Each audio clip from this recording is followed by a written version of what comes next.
stand before you as an example of a God-constructed anomaly, a perfectly formed oddity, a constant model of inconsistency, a form of dependency that folks don't recognize regularly or know ignorantly.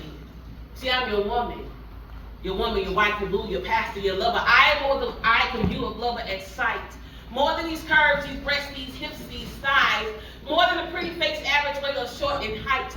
I am the fortress that you run to. When it seems like you lose in the fight.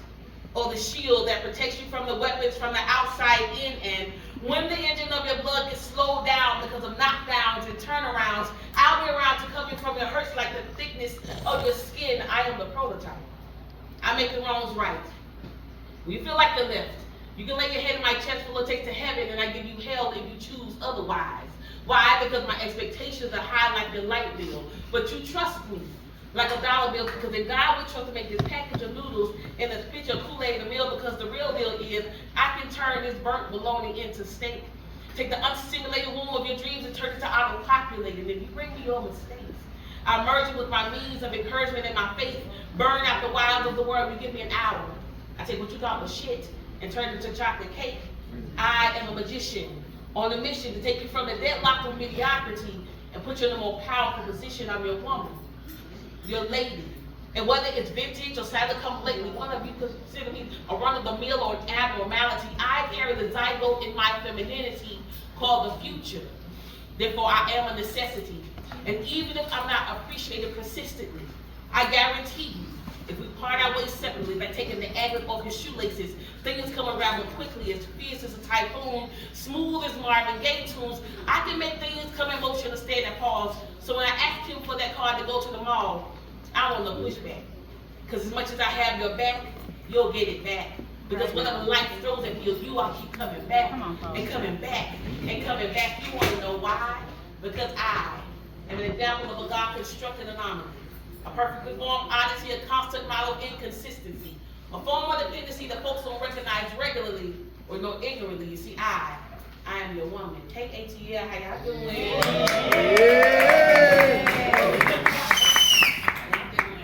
You know, I don't like mice. My name is Queen. Thank you, Lady B, for inviting me and your wonderful husband and your now really big baby. Yeah, like she had just pushed him out the womb the last time we saw. Yes, and also shout out to my beautiful husband, Floyd Karen B. Wonderful son, who will join me later on in the show. So this next piece, and to one of my favorite poets and mentors, Fool's Pride. Yeah. So this next one is about a relationship as it relates to the theater or the movies. Because that was Today, I reached a milestone. I erased you from my cell phone, my SD card, Instagram, Facebook, Twitter, all I can see in the dreams that this relationship could be in a state of repair has all been filed away in a place in my brain called amnesia. You are no longer a factor. Because the fact of the matter is that my role was to be a thespian on the stage, making minimum wage, also you could say face with all this script. We were never on the same page, like on page number 10. When the damsel in distress is enraged and you still stuck on page number 5 and pretend like you don't know what the fuck is going on. Now I'm the bad guy. I'm the one that's lying, and the truth that I've come to understand to you don't mean a dime. And that can drive one to lunacy. That's how I know this role was never meant for me. I was never meant to be the understudy of the second class string to this star of this show called Your Ego. I do not fit in this production, so I quit. But initially, I thought that me leaving you would be like emancipating a slave against their will. But when I think about it, loving you is like flashing lights to an epileptic, like sugar to a diabetic, like telling a 6-year-old there's no number 7. But to gain possession of the strength that I need to gain my sanity, I'm going to give you my final performance. You see, it's better to love lost than never love at all. It says nobody backs baby in a corner. I'm going to give you an offer you can't refuse. Give us free, and may the force be with you. See, I do. The band plays, the curtains fall. This is my final performance because I'm really happy. That's that.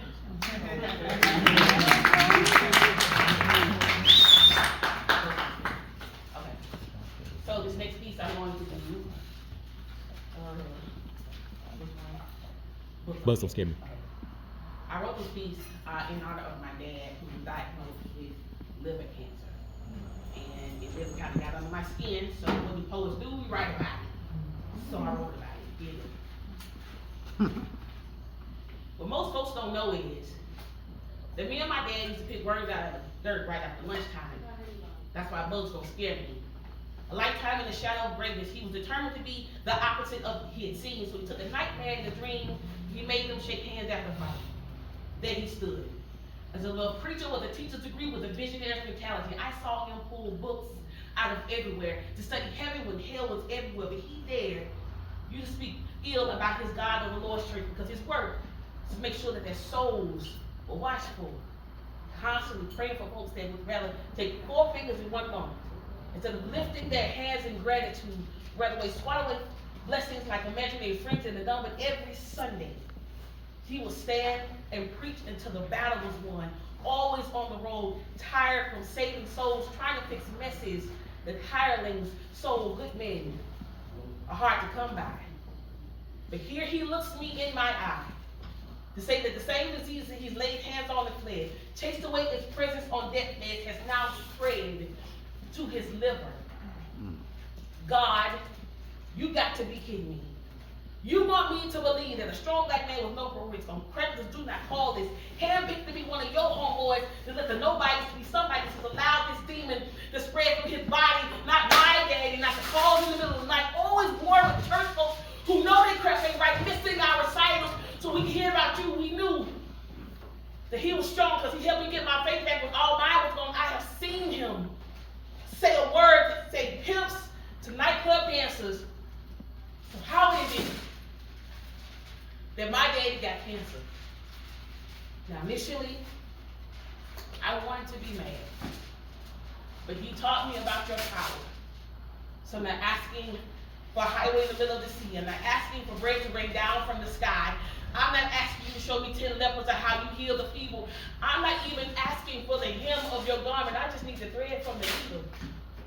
You don't necessarily have to touch, just throw us a thought. Blink 3 times.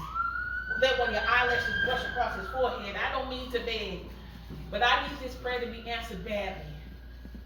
Because I need you to heal my daddy.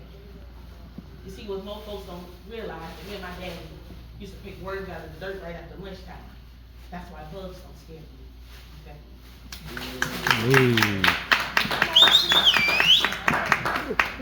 My dad don't have cancer no more, so that's a good thing.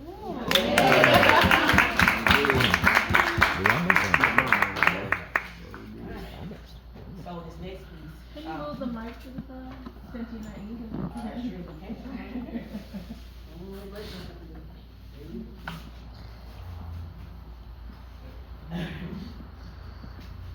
I don't care how many acronyms or scenarios you come up with.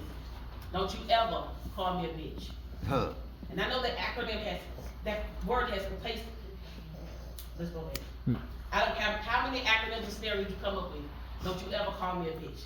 I know that word has become a household name, and bitch has replaced terms of endearment of the most beautiful and gifted, twisted this definition to become a household name, but that's not what I aspire to. You see, hours of labor and a lifetime of praying did not birth a puppy, but a beautiful bundle of potential wrapped in young skin with the likening of an angel. How dare you call me a dog? Praying on those with low self-esteem or others that are hungry for validation.